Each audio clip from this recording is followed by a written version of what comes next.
Vietnam और America के बीच 20 साल तक का युद्ध चला, पर क्या आप जानते हैं उस युद्ध में विजय किसकी हुई? किसके सिर पर जीत का सेहरा बंधा? जी हाँ, अमेरिका नहीं, वियतनाम।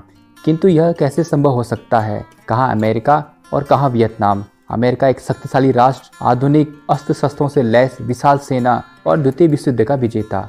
यही प्रश्न एक बार एक संवाददाता ने वियतनाम के राष्ट्रपति के सामने रखा, तो उन्होंने जवाब में जो कहा वह हम सब भारतीयों के लिए एक सीखने की बात है। उनका उत्तर था, युद्ध में 20 साल तक वियतनाम अमेरिका के सामने डटा रहा और आखिर में विजय हासिल कर पाया।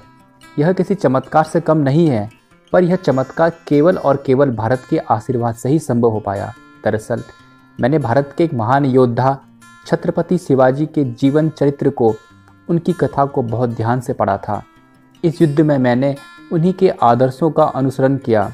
उनकी रणनीति का पालन करने से ही हम जीतने में समर्थ हुए हैं। फिर वे जोशीले शब्दों में बोले, मैं पूरे विश्वास से यह कह सकता हूँ कि अगर हमारे देश में शिवाजी जैसा महान राजा पैदा हुआ होता तो आज हम सब पूरे विश्व पर राज कर रहे होते।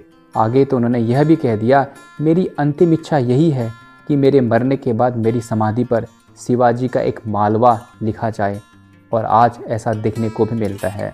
इस घटना के कुछ वर्षों के बाद ही वियतनाम की महिला विदेश मंत्री ने भारत का दौरा किया। दौरे के दौरान उन्होंने छत्रपति शिवाजी की समाधि को देखने की इच्छा प्रकट की।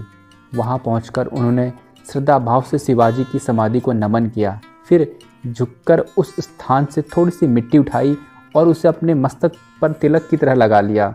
उसके बाद थोड़ी मिट्टी एक कपड़े में बांधकर अपने पर्स में रख ली। इससे पहले कि वहां उपस्थित भारतीय अधिकारी और संवाददाता उनसे कुछ कारण पूछते, उन्होंने खुद ही कहा, मैं इस पवित्र मिट्टी को अपने देश वियतनाम की मिट्टी से मिला देना चाहती हूँ, क्योंकि मैं भी शिवाजी जैसे सूरवीर योद्धाओं की जन्मभूमि बनाना चाहती हूँ। भारत के एक महान योद्धा ने एक विदेशी प्रांत पर किस कदर प्रभाव डाला, इसका ज्वलंत उदाहरण है आज भी वियतनाम में छत्रपति शिवाजी की एक भव्य मूर्ति का होना।